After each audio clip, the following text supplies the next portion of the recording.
Hola, muy buenos días. Les agradezco la invitación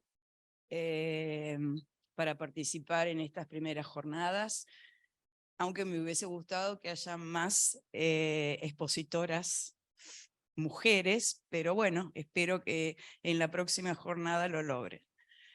Yo voy a comentar inicialmente distintos métodos de estimación de curvas de intensidad, duración, frecuencia, en función de la disponibilidad de datos en el sitio de interés de la estimación. Y después, suponiendo cómo va a ser el impacto del cambio climático en estas curvas, comentar algunas medidas generales para la adaptación que se están usando en ya se están usando en algunos países.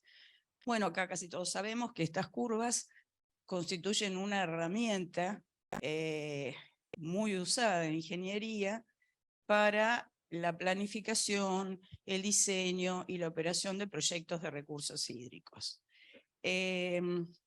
Sabemos que para una región o un sitio relacionan las intensidades de precipitación máxima promedio para una duración determinada y con su frecuencia de aparición o periodo de retorno. Las metodologías tradicionales que requieren para la estimación de estas curvas, contar con información pluviográfica que nos permita conocer cuál es la evolución de la precipitación en función del tiempo, que por lo general en Argentina esta información es corta y o escasa. Algunos estarán familiarizados con con esta plantilla. Estas curvas fueron estimadas en el Centro Regional Andino en el año 2008, y los datos que utilizamos para esta estimación son datos de la red telemétrica del CRA y algunas tormentas históricas observadas en dos estaciones del Servicio Meteorológico Nacional. Hicimos la estimación a través de un análisis regional de frecuencias basados en los momentos Cele. Y realizamos un ajuste global considerando todas las duraciones y todas las recurrencias.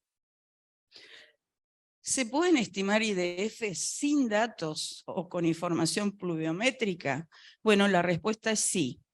Voy a comentar algunos métodos que yo particularmente he utilizado en algunos estudios. Este es un método en donde podemos estimar sin información. Devoto en el 2002 hizo una regionalización de lluvias intensas en la Argentina, considerando datos de estaciones en muchos sitios del país, y utilizando la distribución Gumbel, lo que hizo fue mapas de isolíneas de precipitación media para distintas duraciones y de coeficiente de variación de esos datos también para distintas duraciones. Lo que nos da este mapa para distintas duraciones es la precipitación media. Entonces, podemos calcular cuál es la precipitación definiendo un tiempo de retorno y una duración fija en función de la precipitación media para varios tiempos y el coeficiente de variación. Los modelos que este autor considera son, para obtener las curvas IDF, son modelos de 2 o de 3 parámetros. Bueno, Bell, en 1969, propone relaciones generalizadas de lluvia, duración, frecuencia, analizando tormentas convectivas, datos de tormentas convectivas en muchas regiones del planeta. llega a esta expresión que nos permite calcular la precipitación para una determinada duración y periodo de retorno en función de la precipitación de 60 minutos y una recurrencia de 10 años. Esta expresión es válida para tormentas entre los 5 y 120 minutos y para recurrencias de 2 a 10 años. ¿Qué pasa si no tenemos datos horarios de precipitación? Bueno, gracias a la fórmula empírica de Hershfield y Wilson, podemos estimar en función de la media de las precipitaciones diarias máximas anuales en pulgadas y la media del número de días con tormentas convectivas, el valor de la precipitación de 1 hora y recurrencia de 2 años, y podemos aplicar esta expresión. Bueno, a nosotros en el CRA lo que nos interesó es otro enfoque. Cuando nosotros realizamos modelación de procesos físicos, usamos mediciones en una cierta escala espacial o temporal. Eso a veces nos lleva a tener que agregar o desagregar esos datos que estamos midiendo, digamos, esas observaciones. Entonces, ahí se nos presenta el problema de la escala. ¿Qué nos interesó? Bueno, nos interesó analizar cuáles son las propiedades que cambian dentro del proceso o permanecen invariantes con el cambio de escala. Ahí aparece el concepto de autosemejanza y de autosemejanza estadística, en donde la autosemejanza estadística se puede tratar de 2 formas diferentes, o con un modelo de escalamiento simple o con modelos de multiescalamiento. Entonces, lo que nos interesó es estudiar las propiedades de escalamiento de las tormentas registradas por las 23 estaciones del Centro Regional Andino. Incluimos 3 de la empresa IDISA y 1 del Servicio Meteorológico, que obviamente tenían datos de lluvias de corta duración. Bueno, lo que analizamos son estas 27 estaciones, y acá figuran los rangos del número de años considerados, la altura del sitio de medición, media de la precipitación media anual, media del número de días, del número de los máximos diarios, media de los máximos diarios y de los días con precipitación.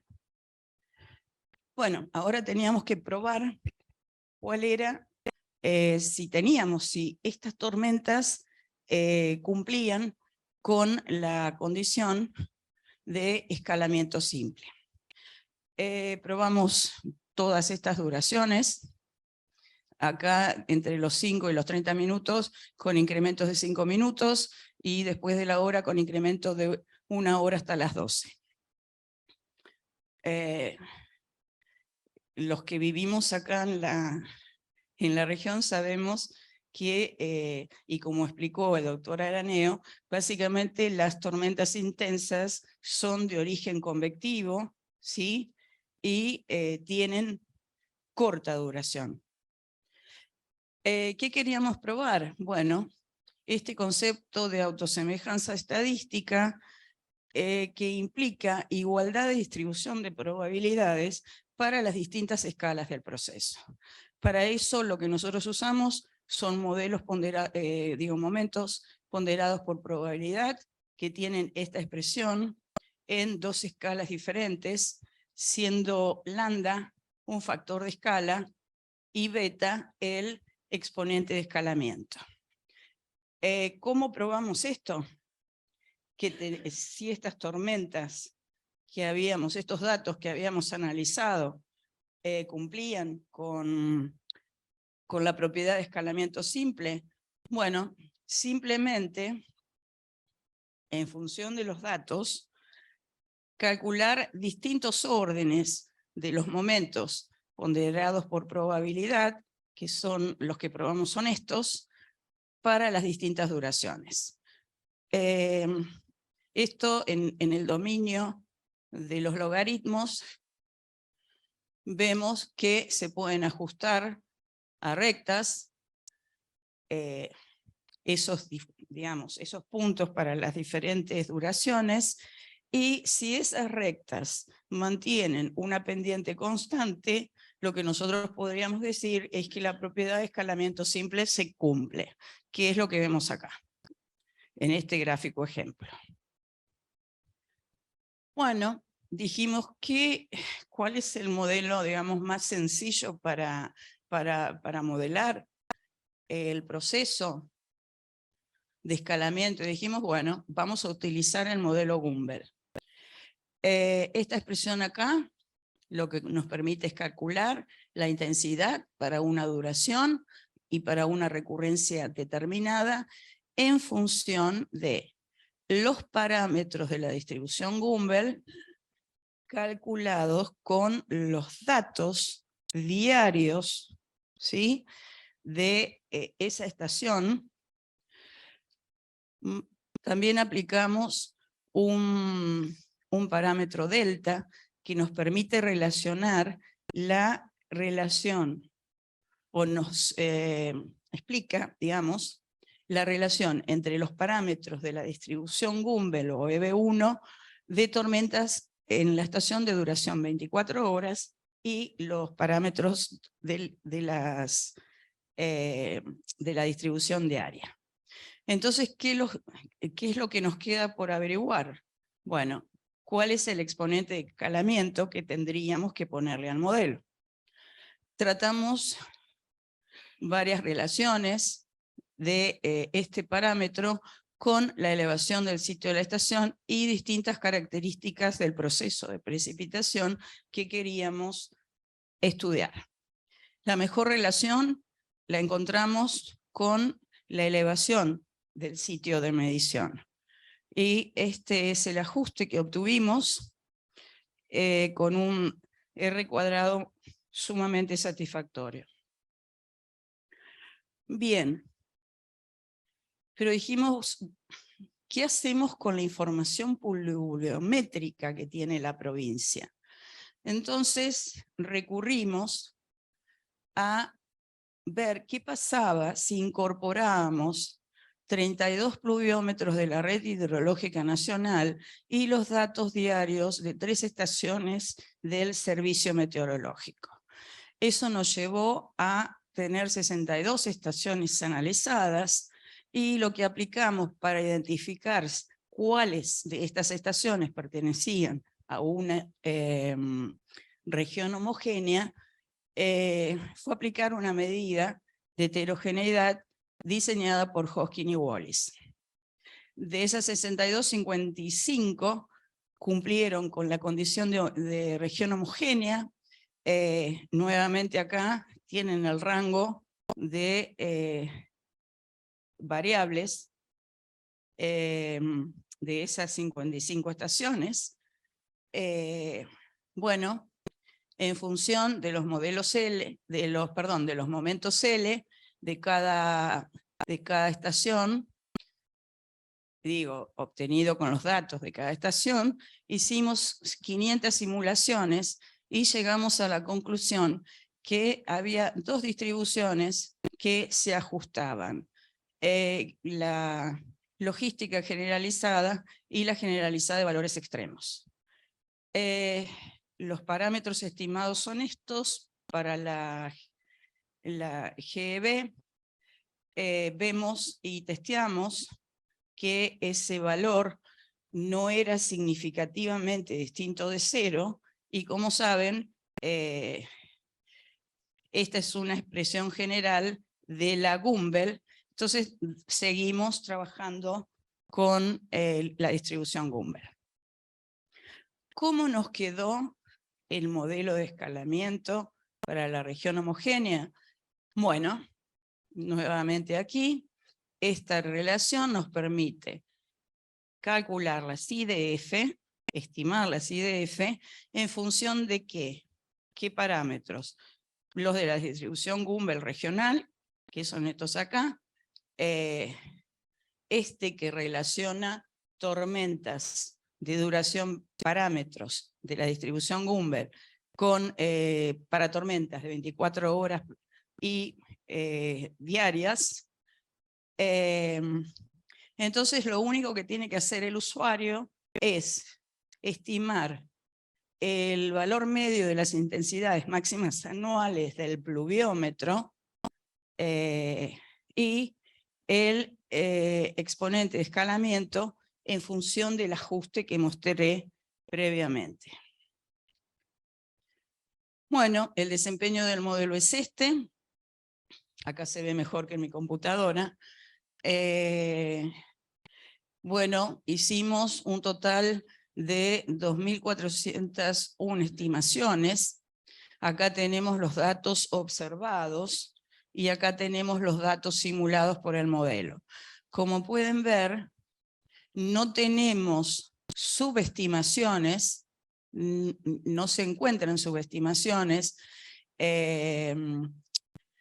digamos, superiores o iguales al 30%, y sí tenemos un bajo porcentaje de estimaciones, sobreestimaciones, perdón, mayores o iguales al 30% que se dan en los datos o cuando probamos el modelo para la estación Observatorio Parque General San Martín, pero para duraciones muy largas. Y esta sobreestimación proviene de la estación Agua del Toro para cortas duraciones de tormentas. Pero en realidad no nos preocupó tanto la sobreestimación como si hubiésemos tenido subestimaciones. Bueno, yo quise hacer un ejercicio especial, digamos, para esta jornada, y quise estudiar, eligiendo al azar dos variables, si teníamos evidencias de cambio climático en algunas variables hidrológicas aquí en Mendoza. ¿Qué fue lo que elegí? Elegí el máximo de equivalente agua-nieve y utilicé la estación nivológica Toscas con datos de la Red Hidrológica Nacional de la Secretaría de Infraestructura y Política Hídrica de la Nación, y datos de los máximos diarios anuales de la estación meteorológica Punta de Vacas, que está asociada al río Tupungato. Apliqué una prueba estadística no paramétrica para detectar tendencia, y bueno, el nivel de significación que prefijé es el 5%, y la prueba acá me da 8%, por lo cual no tengo que rechazar la hipótesis de que, o mejor dicho, aceptar la hipótesis de que no hay tendencia, de que hay tendencia. Perdón, de que no hay tendencia. Bien, la misma prueba me da que en los máximos diarios anuales, el valor P que da la prueba es muy alto. O sea que acá yo no tendría dudas de que todavía no estoy registrando la señal de cambio climático en los valores máximos de precipitación en esa estación. Acá es un poco más confuso. Ven que esto arranca en el año 2010, la acumulación nival ha sido mucho más baja que en otras ocasiones, así como una racha de precipitación o acumulación nival baja, y si hubiese usado un nivel de significación del 10%, tendría que haber aceptado la hipótesis de que tiene una tendencia negativa. Bueno, por último, Bueno, como dijo el doctor Araneo, en realidad la hipótesis es que los valores extremos, tanto máximos o mínimos, se van a intensificar. Pero en el marco de esta jornada, lo que nos interesa es la intensificación de las lluvias extremas, máximas. Entonces, en un futuro clima más cálido, ¿qué se proyecta? No solamente un aumento en la frecuencia, sino también en las intensidades de los eventos extremos de lluvia. Hay trabajos científicos recientes que dicen que en realidad esta intensificación depende de múltiples factores, no solamente de la temperatura. Y lo que se espera es que las lluvias convectivas sean las que más se intensifiquen. ¿Tenemos incertidumbres? Sí. Entre ellas, ¿cuáles podríamos mencionar? ¿Cuál va a ser el escenario de emisiones de gases de efecto invernadero? Otra incertidumbre importante es la resolución de los modelos climáticos globales y regionales que no tienen o están tratando de tener, pero no han logrado aún, la representación de tormentas convectivas. Y sumado a eso, tenemos el problema de la variabilidad climática interna. Bueno, ¿cómo esperamos que, bueno, como dijimos, esperamos que estos efectos aumenten e intensifiquen las lluvias extremas? Entonces, si esta línea azul es la línea de costos de la obra y las líneas rojas son líneas de costos de daños, ¿sí? Mientras que las negras son líneas de costos totales, si nosotros y el impacto del cambio climático es que nos va a mover las curvas de intensidad, duración, frecuencia de esta región a la región de eventos mucho más raros, pocos probables, ¿sí? Si nosotros seguimos diseñando obras en la condición actual, ¿sí?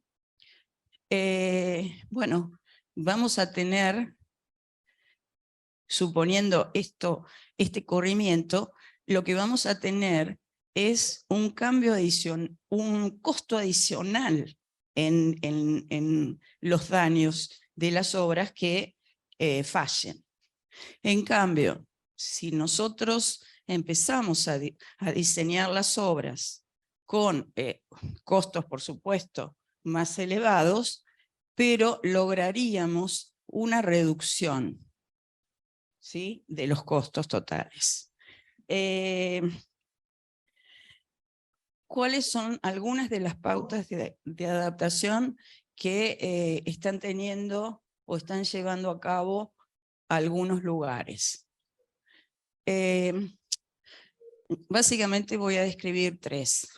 Un aumento porcentual constante a los valores de curvas IDF que ya tenemos, un aumento porcentual adaptativo y un aumento porcentual que está basada en una de las leyes de la termodinámica. Olvidé decir algo. Si nosotros reactualizamos las curvas IDF actuales, ¿qué lograríamos? Solamente lograríamos tener, si hemos detectado alguna señal de cambio climático, un aumento en las lluvias extremas, lo vamos a tener en cuenta. Pero no sabemos qué nos estará pasando alrededor del 2040 o el 2070. El aumento porcentual constante, Bélgica lo aplica un 30%, el Reino Unido un 20%, algunos gobiernos provinciales de Canadá entre un 18 y 20. El aumento porcentual adaptativo, ¿en qué está centrado? Dinamarca lo asocia con la frecuencia de diseño. Es decir, un 20% para una recurrencia de 2 años y un 40% para la de 100 años. Suecia lo aplica entre 5 y 30% según la región. El Reino Unido, aparte de este 20%, le suma un 10% para el año 2040 y 40% para el 2115. Y por último, el aumento porcentual basado en leyes de la termodinámica, para Australia significa un 5% de aumento por cada grado centígrado de aumento que simule el modelo climático que ellos consideren. Y la agencia de estándares canadiense aplica el 7% por grado de incremento en la temperatura. Bueno, muchas gracias. No sé